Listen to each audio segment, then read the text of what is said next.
Going forward from page 2, where we left off, chapter 3 of Mill's Utilitarianism,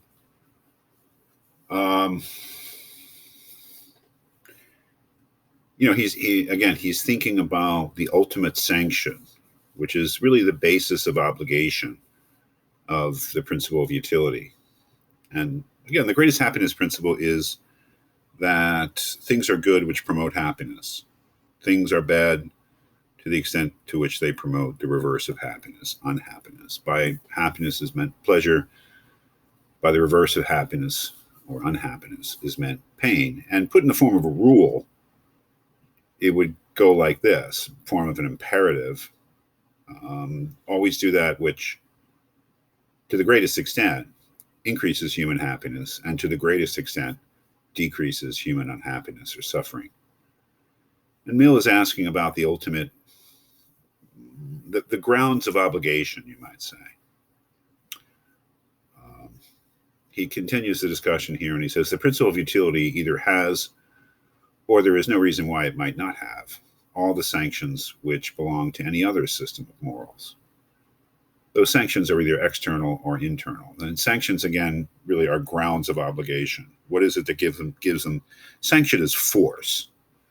What is it that gives force to the principle of utility? Well, it either has it or it doesn't have it, but it's no different from any other moral approach.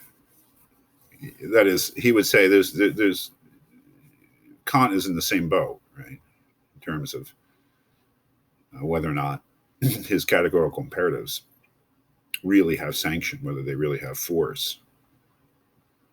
And Mill says that there's two sorts of grounds for obligation. There's two sorts of sanctions. There's external sanction and there's internal sanction. Now let's think about principle of utility. And the principle is always do that which maximizes human happiness, always do that which avoids, to the greatest extent, human unhappiness. Do those things which make yourself and others happy, avoid those things which cause suffering. Many ways of putting it. That there are external motives, or there are external grounds for following it, and there are internal grounds. The external grounds, he says, take care of themselves in the sense that, people like it when you do things that make them happy.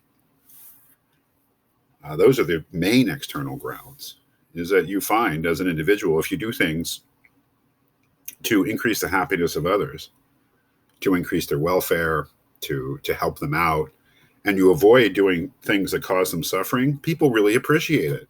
And, they sometimes reward you for that. And sometimes they punish you for doing things that cause suffering. And if you attach that to religion and you sort of say that God wants you to, to increase people's happiness and your own, and help to avoid and prevent people's suffering, and then you really have some external sanction.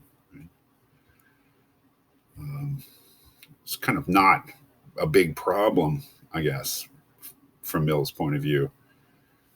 But then there's internal sanctions, right? In the sense that, sometimes I do things in a kind of reward and punishment framework.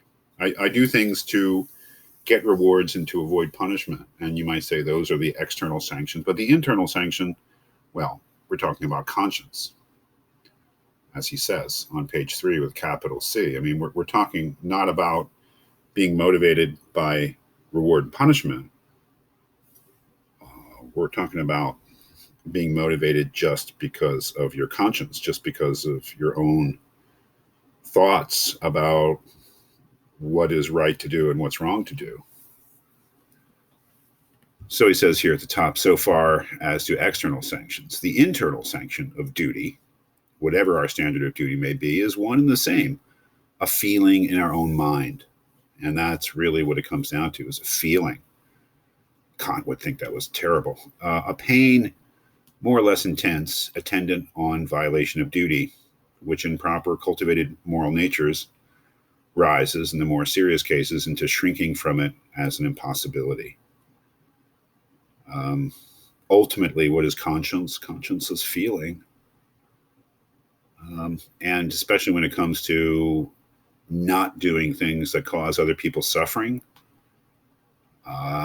shrinking from that just because the very idea makes you feel ill, you might say. This feeling, when disinterested and connecting itself with the pure idea of duty and not with some particular form of it or with any of the merely accessory circumstances, is the essence of conscience. And what is conscience, after all, but something that kicks in to tell you either not to do something or that something you have done was wrong? Though in that complex phenomenon, as it actually exists, that is, conscience is complex, conscience is not simple. The simple fact is, in general, all encrusted over with collateral associations derived from sympathy, from love, and still more from fear, from all the forms of religious feeling, from the recollections of childhood and of all our past life, from self-esteem, desire of the esteem of others, and occasionally even self-abasement. The extreme complication is, I apprehend, the origin of the sort of mystical character which, by a tendency of the human mind, of which there are many other examples, is apt to be attributed to the idea of moral obligation. Like, that is, our notions of conscience and our feelings associated with conscience are so complex that we may give them some kind of mystical character, which Mill thinks is completely wrong, and which leads people to believe that the idea cannot possibly attach itself to any other objects than those which, by supposed mysterious law, are found in our present experience to excite it. But as Mill is trying to say, there's a general law here that underlies all of our moral beliefs, and it's the greatest happiness principle. And it's not really anything mysterious. It's just that we make it mysterious because we're not really being fully rational. Its binding force, however, consists in the existence of a mass of feeling which must be broken through in order to do what violates our standard of right, and which, if we do nevertheless violate that standard, will probably have to be encountered afterwards in the form of remorse. Whatever theory we have of the nature or origin of conscience, this is what essentially constitutes it. Yes, feeling. And feeling of remorse, internal suffering, regret, sadness, horror at the thought of doing certain things. That's what conscience is. It's a psychological phenomenon, really. And what Mill is, I think, arguing is that we all feel it in regard to particular acts, but he thinks we should also feel it with regard to the general principle that underlies those other things.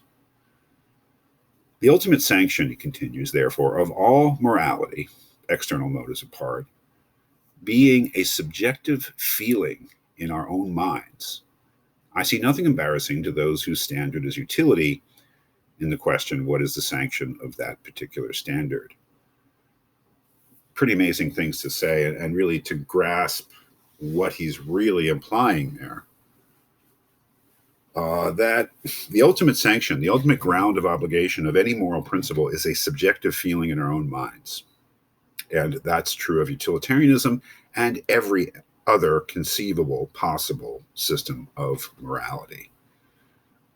It's a subjective feeling. It's something that you either have or you don't. And ultimately, it cannot, it can't be justified in anything beyond itself, which I think is the big implication.